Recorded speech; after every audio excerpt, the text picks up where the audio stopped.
Saya Faris Lukman. Pada kesempatan kali ini akan menjelaskan tentang engineering atau rekayasa. Nah, apa itu engineering atau rekayasa? Menurut dari KBBI, arti dari engineering atau rekayasa adalah penerapan kaidah-kaidah ilmu dalam pelaksanaan seperti perancangan, pembuatan konstruksi, serta pengoperasian kerangka, peralatan, dan sistem yang ekonomis dan efisien.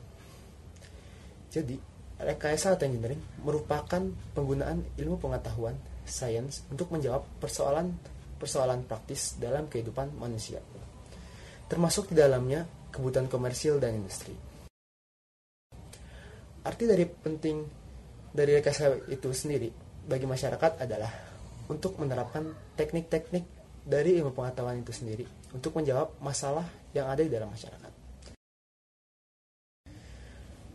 Di dalam rekayasa engineering terdapat yang namanya problem solving. Problem solving adalah pencarian solusi untuk menyelesaikan suatu masalah.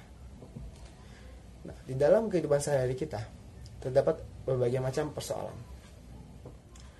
Nah, pada kesempatan kali ini saya juga akan menjelaskan tentang beberapa hal yang diciptakan oleh seorang engineer atau insinyur dalam menyelesaikan persoalan-persoalan tersebut.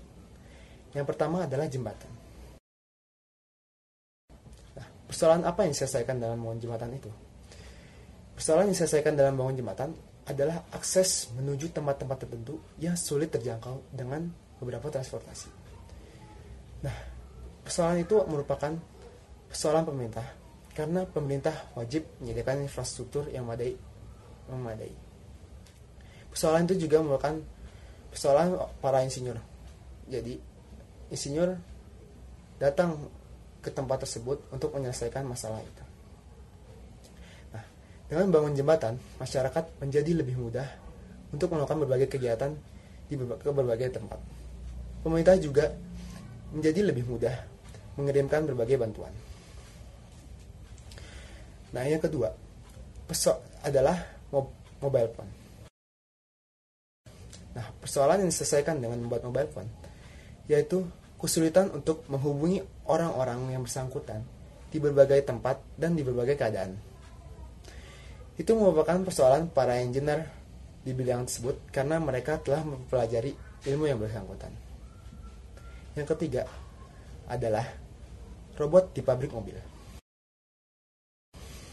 Persoalan yang diselesaikan dengan membuat robot di pabrik mobil adalah masalah lamanya waktu dalam pembuatan mobil dan juga human error di pabrik saat dikerjakan oleh manusia. Hal itu merupakan persoalan para insinyur di bidang yang bersangkutan. Yang keempat adalah pesawat Airbus A380. Persoalan diselesaikan dengan membuat pesawat Airbus A380 adalah masalah yang berkaitan dengan jumlah penumpang yang semakin banyak menuju suatu tempat yang sama. Masalah ini merupakan persoalan para engineer di bidang industri pesawat. Nah, yang keempat adalah sistem penggajian kantor dengan 1.000 pegawai. Nah, dengan membuat sistem informasi penggajian kantor itu dapat menyelesaikan masalah persoalan waktu yang lama dalam melakukan pengolahan data penggajian pegawai, dan juga kurang aman dan kurang akuratnya dalam pengolahan data tersebut.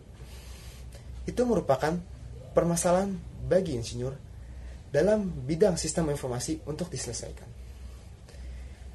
Yang keenam, ada yang disebut dengan sistem EKTP. Nah, dengan membuat sistem EKTP dapat menyelesaikan persoalan sistem pembuatan KTP konvensional di Indonesia, yang memungkinkan seorang dapat memiliki lebih dari satu KTP disebabkan belum adanya basis data terpadu yang menghimpun data penduduk dari seluruh Indonesia.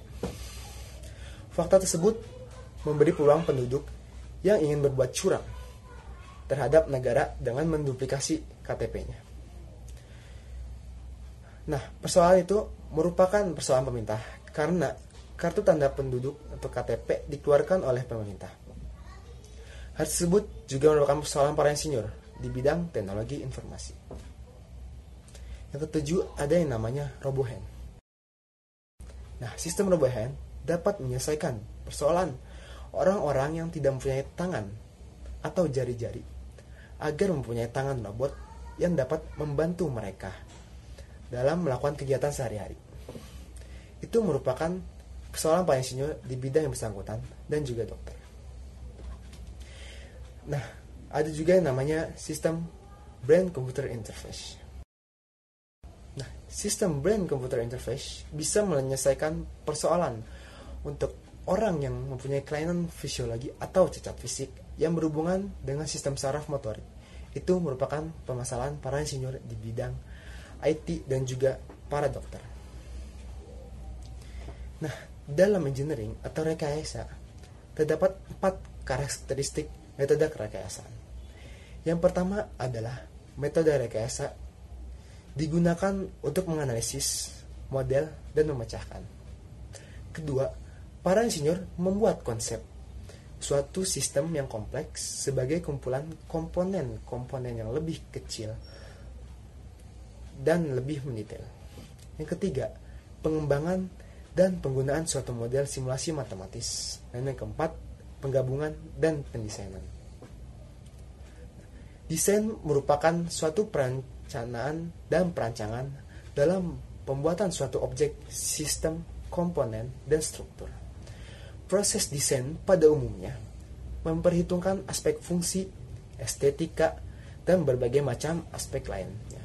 Dengan sumber data yang didapatkan melalui riset, pemikiran, brainstorming, maupun dari desain yang sudah ada sebelumnya.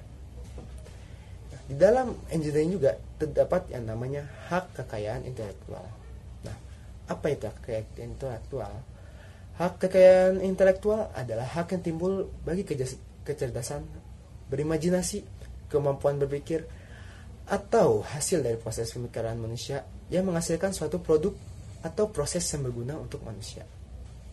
Pada intinya, HKI adalah hak untuk menikmati secara ekonomis hasil dari suatu kreativitas intelektual.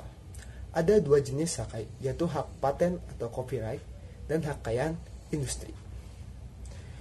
Nah, seorang insinyur juga mempunyai peran, yaitu menyelesaikan persoalan-persoalan yang ada di dalam masyarakat dengan merekayasa teknik menggunakan ilmu pengetahuan. Pola kerja seorang insinyur yaitu seorang insinyur akan menganalisis persoalan yang ada di masyarakat, kemudian mencari solusi untuk memecahkan persoalan tersebut. Ruang lingkup kerja insinyur adalah sesuai bidangnya masing-masing. Nah, menurut saya, seorang insinyur yang baik adalah insinyur yang dapat memecahkan persoalan di masyarakat, kemudian menguasai dasar-dasar ilmu teknik yang dibutuhkan. Seorang insinyur yang baik juga harus bisa berinteraksi dengan orang-orang di sekitarnya, lalu mempunyai etika sebagai seorang insinyur. Nah, seorang insinyur juga harus mempunyai kemauan untuk bekerja keras dan pantang menyerah. Menurut saya, profesi insinyur sangat dibutuhkan di Indonesia dan juga di dunia, karena insinyur mempunyai banyak peran dalam menyelesaikan persoalan-persoalan yang ada di kehidupan sehari-hari dengan ilmu pengetahuan yang mereka dapat. Tetapi di Indonesia, peran insinyur masih belum terlalu dikembangkan karena berbagai macam hal. Nah, saya mempunyai banyak harapan dengan bersekolah di ITB. Dengan bersekolah di ITB, saya ingin mendapatkan banyak pengalaman dan mempelajari macam-macam hal yang dibutuhkan untuk menjadi seorang insinyur yang baik agar dapat menyelesaikan persoalan-persoalan yang ada di masyarakat. Dan juga saya ingin membuat Indonesia menjadi lebih baik dengan menjelajah di ITB sebagai calon insinyur. Nah, itu saja yang dapat saya jelaskan tentang engineering atau rekayasa dan juga tentang insinyur itu sendiri. Nah, sekian dari saya. Wassalamualaikum warahmatullahi wabarakatuh.